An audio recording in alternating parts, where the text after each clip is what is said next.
Welcome back, friends, to the second and final part of the story of King Nimrod. In the first episode, we saw how an arrogant king claimed to be God. But today, we will find out how a mere mosquito brought the world's most powerful ruler to his knees. We will watch this story until the very end to see Nimrod's terrifying ultimate fate.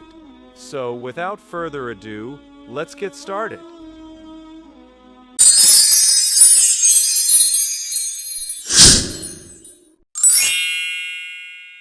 After receiving prophethood, Prophet Abraham stood completely alone against the mighty empire of Nimrod.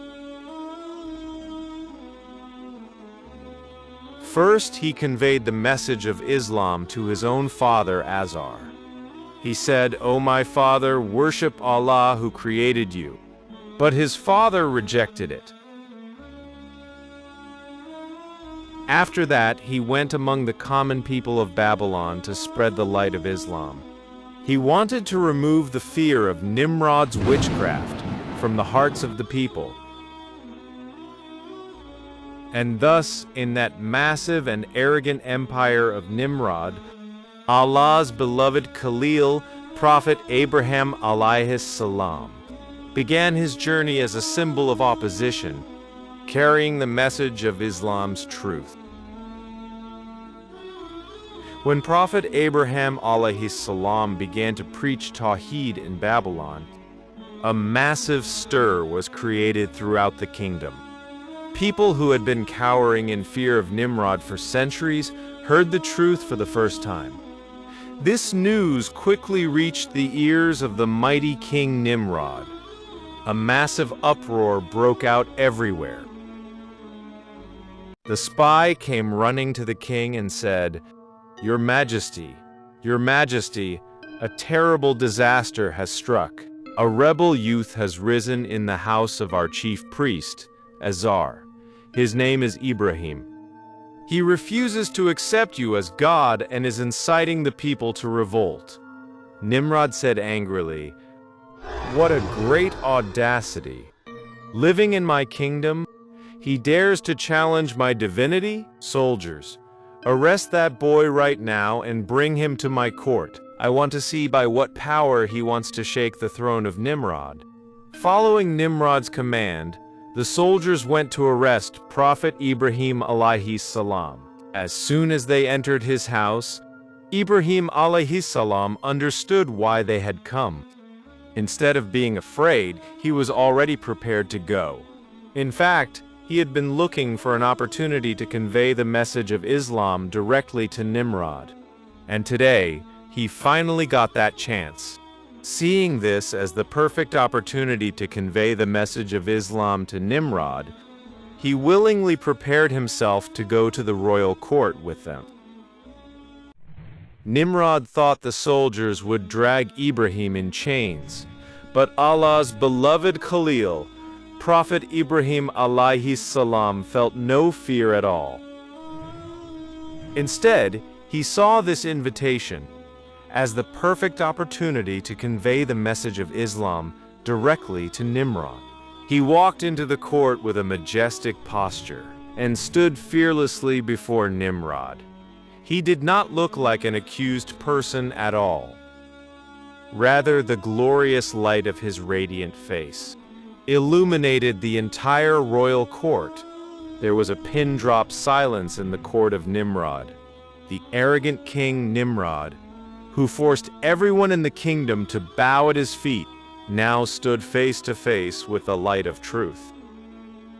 Nimrod began to pressure Prophet Ibrahim alayhis salam to accept his divinity. Nimrod said to Prophet Ibrahim alayhis salam, "I heard you are preaching about some new Lord. In this land of Babylon, there is no God except me. Why are you refusing to accept me as your God? Tell me, what is the power of that Lord of yours?"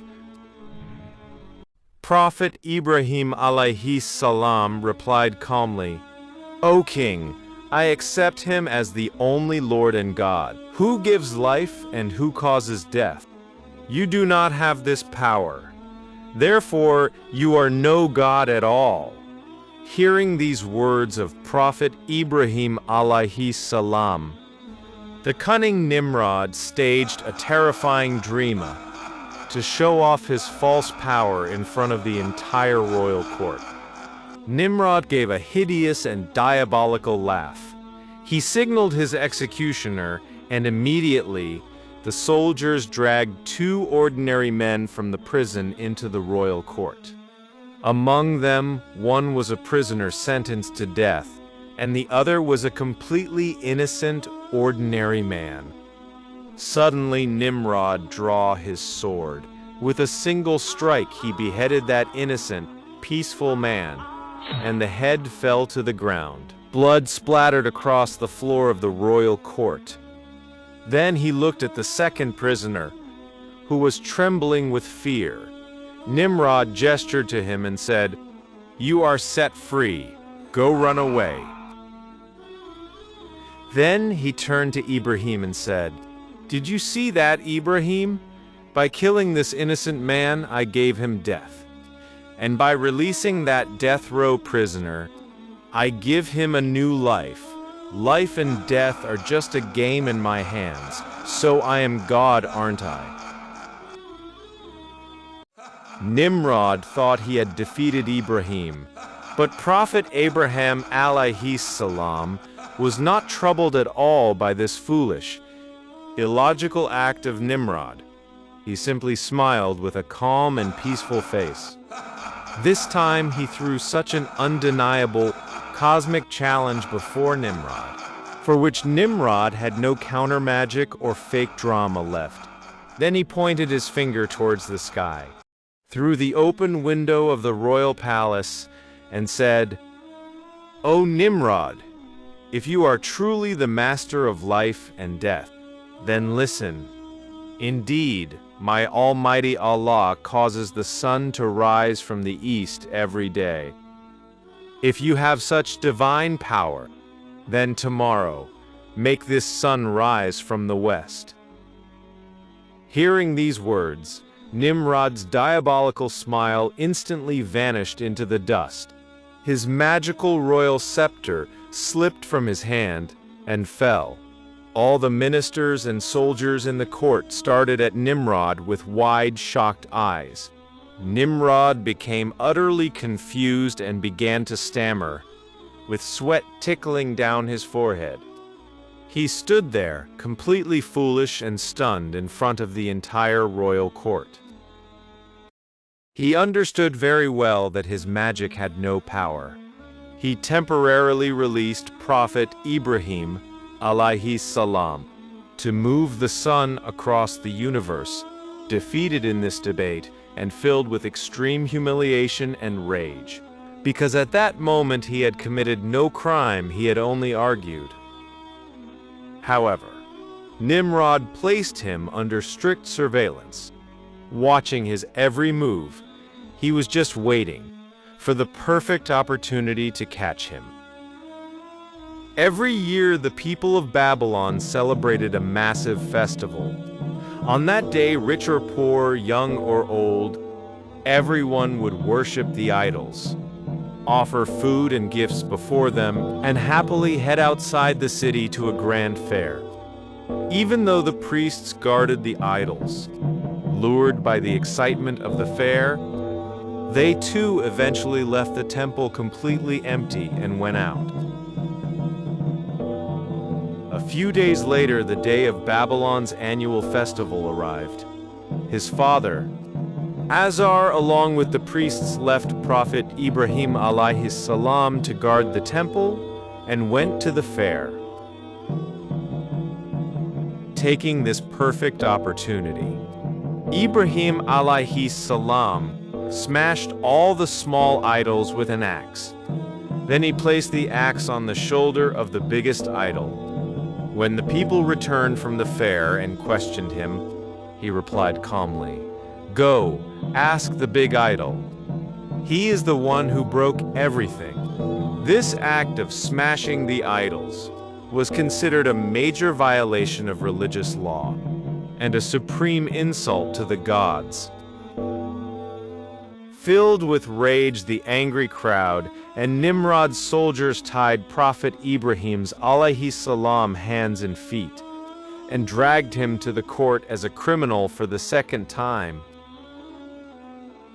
Nimrod roared in anger, "Did you do this to our gods?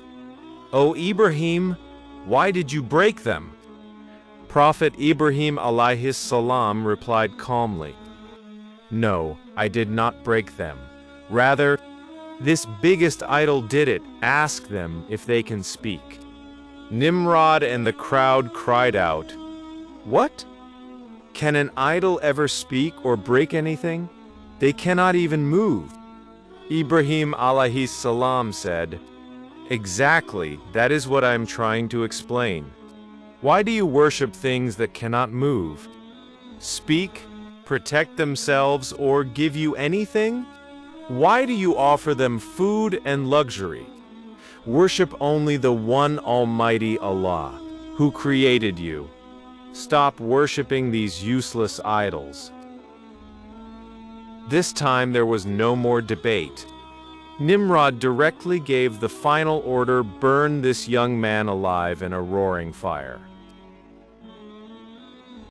For the crime of smashing the idols, Nimrod decided to give Prophet Ibrahim alayhi salam a punishment that the world had never seen before. The people of the entire kingdom were ordered to collect wood. Under Nimrod's command, thousands of people in Babylon worked day and night, month after month, and thus month after month they built a massive, mountain-like pile of wood. And then the pile of wood was set on fire. A massive fire roared violently, and its red and yellow flames touched the sky. Of the fire was so intense that if any bird flew over it, it was instantly burned to ashes and fell to the ground. Seeing that no one could go near the fire, Satan came in the guise of a man and advised Nimrod to build a massive catapult. Following Satan's evil advice, they built a long-range throwing machine. When Prophet Ibrahim alayhi salam was bound in chains and about to be thrown into the fire, Angel Jibreel alayhi salam descended from the sky and asked, "O Ibrahim, do you need any help?" Prophet Ibrahim alayhi salam placed his full trust in Allah and replied calmly, "I do not need any help from you. Allah is sufficient for me, and He is the best disposer of affairs." As soon as Prophet Ibrahim alayhi salam fell into the fire, Allah commanded, "O fire, be coolness and safety for Ibrahim." By Allah's decree, the fire's power to burn was taken away. The fire only burned his bonds, but not a single thread of the clothes he was wearing was burnt. It did not cause him any harm. Rather, this fire turned into a beautiful garden with green grass, blooming flowers, and water fountains, where Ibrahim alayhi salam was sitting in great peace. From the high floor of the palace, Nimrod and his ministers were staring wide-eyed in astonishment. Nimrod could not believe his own eyes. He saw that Ibrahim, whom he wanted to burn to death, was sitting with a smile inside the fire, in a beautiful green garden. The fire continues to roar violently, and days are passing into nights, changing one after another. Every day, the people of Babylon and Nimrod watch in astonishment from a distance. Inside the fire, Ibrahim alayhi salam is peacefully reciting praises of Allah and walking around as if in a heavenly garden. Then, after a long 40 to 50 days, when the fire completely dies down and turns into ashes, he walks out in front of everyone, safe, unharmed and victorious. Seeing this miracle, the common people of Babylon started whispering, "Ibrahim's God is truly great." Failing to burn him to death, Nimrod now became completely insane. He thought that by sheer force, he would defeat Ibrahim's God, and said, "Ibrahim, tell your Allah to come with his army. Nimrod, the king of the earth, declare war against your Allah today. I will destroy the inhabitants of the sky, along with his army of millions of elephants, horses, and fully equipped humans and jinns, gathered in a massive desert-like open field in Babylon." That battlefield was so vast that as far as the eye could see, only Nimrod's soldiers and armies were visible. Nimrod stood proudly on his chariot and said, "Where is your Allah, Ibrahim? Where is his army? Today, I will personally go to the sky and wage war against your Allah. This earth is mine, and that sky is mine too." He pulled out a massive golden bow from his back and loaded a sharp magical arrow onto it. Laughing arrogantly in front of his entire army, he pulled the bowstring tight and aimed straight toward the blue sky. The entire army let out a roar of wild celebration and cheered loudly.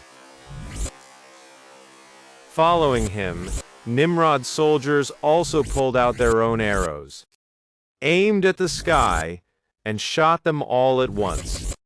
Seeing this extreme ignorance and arrogance of the mighty Nimrod, the angels of the sky followed a miraculous strategy by Allah's command. To mislead Nimrod further and to bring his destruction closer, the angels put fresh red blood on the tip of that arrow and sent it back to the ground. Seeing the arrows return dripping with blood, Nimrod foolishly believed that he had killed the inhabitants of heaven. He burst into a wicked, loud laughter of celebration. While Nimrod and his soldiers were celebrating their perceived victory, they had no idea that the Master of the Heavens was mockingly laughing at their sheer ignorance. Allah Almighty did not send any powerful angel or a massive lightning bolt. To destroy this colossal army of Nimrod, he sent one of nature's smallest creatures, and thus began one of the most bizarre and terrifying destructions in history. While Nimrod was blinded by arrogance, at that very moment, a dark cloud approached from the distant sky, an unbelievable army sent by Allah, a colossal swarm of hundreds of millions of warrior mosquitoes. The number of mosquitoes was so immense that even the bright sunlight of the desert was completely blocked out, and the entire battlefield turned pitch dark. The swarm of mosquitoes pounced upon Nimrod's millions of soldiers like hungry tigers. The soldiers tried to fight off the mosquitoes with swords and spears, but it was completely useless. The mosquitoes began to bite and eat away the skin and flesh of the soldiers. Elephants and horses were writhing in immense pain and collapsing onto the ground. The soldiers who had come to fight with advanced armor and weapons could not save themselves from the bites of these tiny mosquitoes. The mosquitoes entered inside the soldiers' noses, mouths, and ears. In the blink of an eye, Nimrod's arrogant and colossal army was destroyed, turning into nothing but mountains of skeletons. Watching his entire army get destroyed, the arrogant King Nimrod began to tremble in fear. He fled from the battlefield and took shelter in a dark room of his palace. He thought the stone walls would save him from Allah's punishment. But there was no escape from Allah's judgment. Allah Almighty sent just a single, weak, one-winged, and lame mosquito after him. that tiny lame mosquito, entered straight into his brain through Nimrod's nostril.